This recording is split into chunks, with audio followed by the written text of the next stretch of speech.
Hi, this is Mark Wahlstrom. I'm the host of the Settlement Channel, and I'm joining you here again today on an exclusive broadcast here on the Legal Broadcast Network. Well, today's topic, actually this week's topic, and a theme that we're going to be carrying through for most of this month, is the issue of the returns on structured settlements and the value of structured settlements when compared to other alternative investments. We got a great article written last week in the Intelligent Investor column of the Wall Street Journal, authored by Jason Zweig, in which he really took a hard look at what financial planners, what investment advisors, stockbrokers, and others who manage money have to return year in and year out to get what people consider a fair net return, which is 6%. And how that 6% return is probably highly unlikely to occur and also highly unrealistic in the eyes of most investors. It is an excellent article. I've already linked it to the Settlement Channel. You can go there. You can find this article by Jason Zweig. I highly recommend it. It'll click through to the Wall Street Journal and you'll be able to read it in its entirety. The focus of that article was that most investors have for years thought that they're going to receive 6%, 8%, 10%, 12% of their money net. And by that, he's saying there's three things that you really do have to net out, which I firmly agree with. You obviously have to net out the impact of taxes, you have to net out the impact of fees and commissions, and you also have to net out the erosion of the value of your money by inflation. Now, the inflation factor that he uses in his illustration is 3%. And he determined that for the average investor to return 6%, their investment advisor or financial planner is going to have to earn 11 to 12% year in, year out.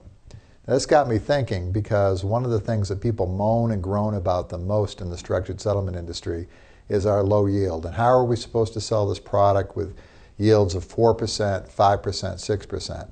You'll be stunned when you read this article at the names, and I mean the blue chip premier names in the investment community that would be happy with a net yield on their money of 2, 2.5, 3, at the most 4% after investments and after returns. People like John Bogle from Vanguard Funds. Again, read this article, but my point is, those of us who are in the structured settlement industry right now, we already know that our product is a net product that has a built-in factor that allows for inflation increases if people choose to use it. The structured settlement annuity is income tax-free in all states and in the federal government as long as it qualifies as a personal physical injury case under sections 104 and 130 of the tax code. That's been in the code for almost 30 years now, hard to believe, but true. It's institutionalized, and the yield that you get on your structure is net of all taxes. The second element that's netted out is that there are no fees and commissions taken out of that net yield of what you receive. In other words, if you allocate $100,000 to a structure and you're returning 5%, and let's say it's throwing off $5,000 a year, however it's constructed, there's no additional annual deductions from those fees. All of those fees are amortized and paid and accounted for at contract inception. So whatever the deal that you get in your periodic payments, that is a net deal. So you don't have ongoing fees and management and commissions to deal with. And the third element, inflation, which a lot of people get really concerned about, and we all have to be aware of, you can address inflation by simply buying a guaranteed inflation element in your structured settlement, anywhere from 2 to 3 to 4, even as high as 5 or 6% if you choose to pay for it and buy it. Now, obviously, there's a cost to those, but the fact is that you can adjust and increase your payments for inflation. The option is there.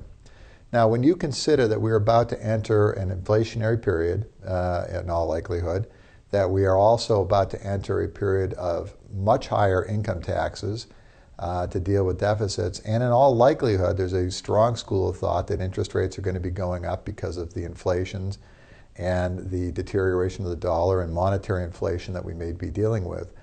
The structured settlement annuity not only compares favorably on a net basis with other investments, I would argue that it's one of the single best investment options available for any particular investor for that type of investment class.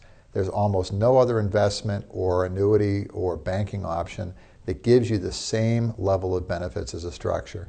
Now, of course, there are elements to the structure that give people pause. It's an irrevocable assignment.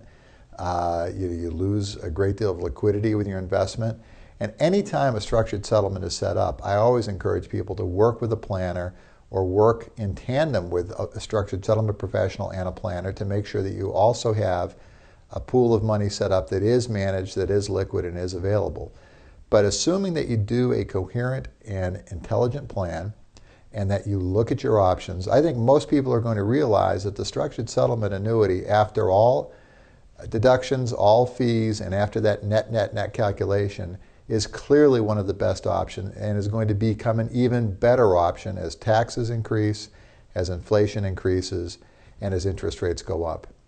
In other words, learn the facts about your product, learn the facts about structured settlement annuities, and if you're a personal injury victim or you're a trial lawyer considering a structured settlement, I encourage you to contact a structured settlement professional, learn the facts, learn about the advantages, and make sure that you present this option to your clients in almost every case. For the average plaintiff and the average citizen, it's probably the best option for any personal injury victim as far as handling their investment proceeds. This is Mark Wahlstrom. I appreciate you taking the time to listen every week to Speaking of Settlements. I look forward to seeing you back here again on the Settlement Channel again next week. Thank you and have a good week.